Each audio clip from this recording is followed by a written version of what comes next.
ওই দেখ কচুরিপানার ভিতরে একটা লাশ পড়ে আছে মনে হচ্ছে। হ্যাঁ হ্যাঁ তাই তো। চল তো গিয়ে দেখি।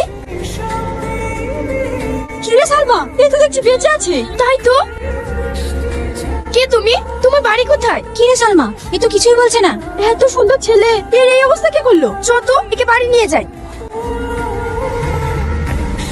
কিরে মা, এ তুই কাকে সঙ্গে করে নিয়ে আসছিস? এই ছেলেটা নদীর ধারে হাত পা বাঁধা অবস্থায় পড়েছিল। আমি ছুটে গিয়ে দেখি ও বেঁচে আছে, কিন্তু কিছুই বলতে পারছি না। তাই আমি ওকে সঙ্গে করে নিয়ে আসলাম। চেনা নাই জানা নাই আর সঙ্গে করে নিয়ে চলে আসলি? আলিয়া, তুমি থামো তো। ছেলেটাকে যদি সঙ্গে করে না নিয়ে আসতো তাহলে তো মারা যেত। তুই খুব ভালো করেছিস রে মা, তুই ওকে ভিতরে নিয়ে যা। জজ সাহেব, এনার তো স্মৃতিশক্তি একদম নষ্ট হয়ে গেছে, পুরোনো কথা কিছুই মনে নেই। ও কি স্মৃতিশক্তি কোনোদিনই ফিরে পাবে না? না না, এভাবে কিছু বলা যায় না, যে কোনো সময় ওর স্মৃতিশক্তি ফিরে আসতে পারে। ও এখন কোথায় থাকবে? ও আমাদের এখানেই থাক। বুড়িকে স্কুল থেকে নিয়ে আসা যাওয়ার জন্য একটা লোকের প্রয়োজন, সেটা না হয় এই ছেলেটাই করবে। তোমাকে কি বলে যে ডাকি? আজ থেকে আমি তোমাকে সাকিব বলেই ডাকবো। আচ্ছা সাকিব, তোমার কি আগের কথা কিছুই মনে পড়ে না?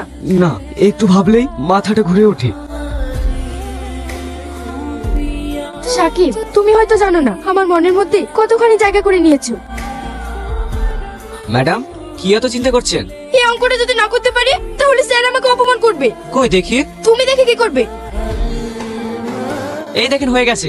তুমি পড়াশোনা জানো? না ম্যাডাম, আমি কিচ্ছু জানি না। বাবা, আপনার ছেলে মামলা ব্যাপারে জজ সাহেবের বাড়িতে যাওয়ার কথা ছিল না? হ্যাঁ রে মা, যাবো। হাতের কাজটা সেরে নেই, ততক্ষণ তো রেডি হয়নি।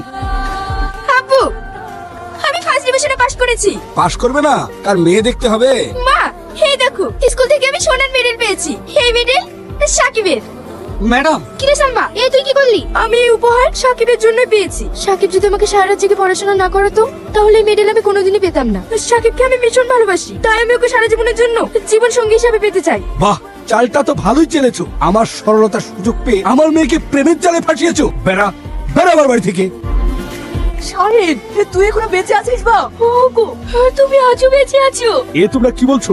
এতদিন ধরে যাকে মারার অপরাধী কেস চলছে, এই হলো আমার সেই ছেলে শাহিদ। কে আপনারা? কোথা থেকে আসছেন? আমাকে তুমি চিনতে পারছো না? আমি তোমার শ্রাবণী। এ তোমরা কি বলছো? আমি তো কিছুই বুঝতে পারছি না। সে অনেক কথা জজ সাহেব, শাহিন তখন খুব ছোট। কিরে মমিন, অনেকদিন পর। High high. তোর ভাবি মরে যাওয়ার পর থেকে এই ছেলেটাকে একা রেখে আমি কোথাও যেতে পারি না।